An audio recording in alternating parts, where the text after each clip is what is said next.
এখন অনেক বেশি ভালো লাগতেছে, কারণ এখন যখন দেখি কোনো ভিডিও যখন আমার আপলোড হয়, কমেন্ট বক্স দেখলে আমি দেখি আমাকে 80% মানুষ সাপোর্ট করতেছে, সবাই আমাকে অনেক বেশি সাপোর্ট করতেছে। কিছু মানুষ হচ্ছে গিয়ে বলে অনেক বাজে বাজে কথা বলে, তো এগুলো তো আর কানে নিলে চলবে না। কারণ হচ্ছে গিয়ে যেখানে আমাকে বেশিরভাগ মানুষই ভালোবাসতেছে, আমার কাজটা রং না তারা বলতেছে, সেই ক্ষেত্রে আমি মনে করি যে অনেক ভালো, আমার সাকসেসটা এই মুহূর্তে অনেক ভালো।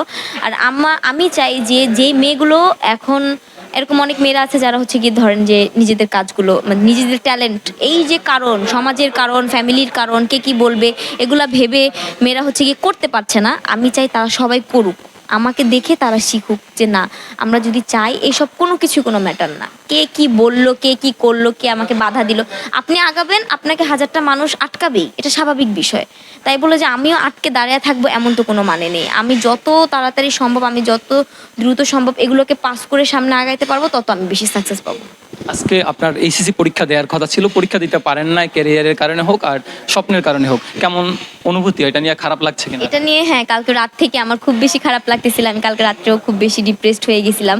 আজকে যখন আমি আসি, এখানে আসার সময় আমার রাস্তাতে আমার সাথে একটা সিন হয়, যেটা হচ্ছে যে আমি রিক্সায় ছিলাম, তো আমার পাশে একটা রিক্সা ছিল, ওই রিক্সাতে অনেকগুলো স্টুডেন্ট ছিল, অনেকগুলো মেয়ে কলেজ ড্রেসে, বাট পাশের রিক্সাতে আবার আমি ছিলাম, আমার কলেজ ড্রেসটা ছিল না। তো আমি যখন ওদের দিকে তাকাচ্ছি আর আমার নিজের দিকে তাকাচ্ছি, আমার খুব খারাপ লাগতেছিল যে হ্যাঁ, আমার এখন আজকে এখানে থাকার কথা ছিল, কিন্তু আমার একটা স্বপ্ন পূরণ করতে গিয়ে আমি হচ্ছে কি অন্যটা করতে পারিনি।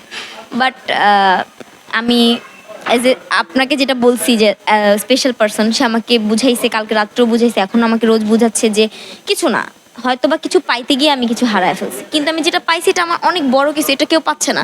আজকে যারা এক্সাম দিচ্ছে বা যারা দিবে, তারা হয়তো বা সামনে গিয়ে কিছু করবে, কিন্তু তাদের যে সাকসেসটা তারা আরও দেরিতে পাবে। কিন্তু আমি আগে সাকসেস পেয়ে তারপরে হয়তো বা আমার স্বপ্নটা আবার পূরণ করতে পারবো, এটা কোনো ম্যাটার হবে না।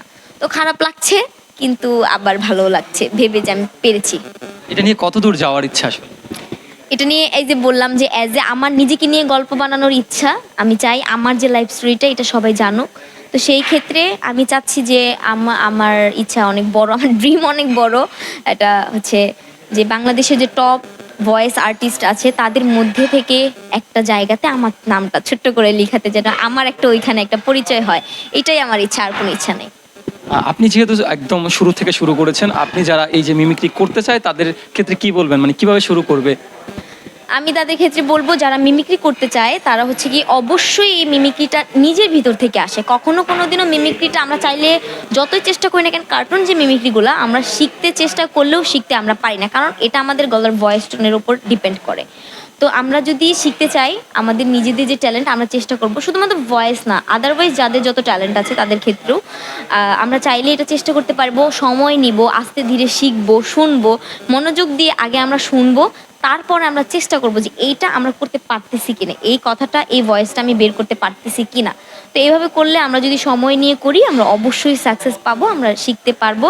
তো আমার কথা হচ্ছে যে বাংলাদেশের যত ভয়েস আর্টিস্ট আছে এবং যে মেয়েরা আছে যারা এখনো পর্যন্ত অ্যাজ এ ভয়েস আর্টিস্ট হতে চায় কিন্তু পারতেছে না, তাদের অবশ্যই অবশ্যই উচিত নিজেদের ট্যালেন্টটাকে কাজে লাগানো।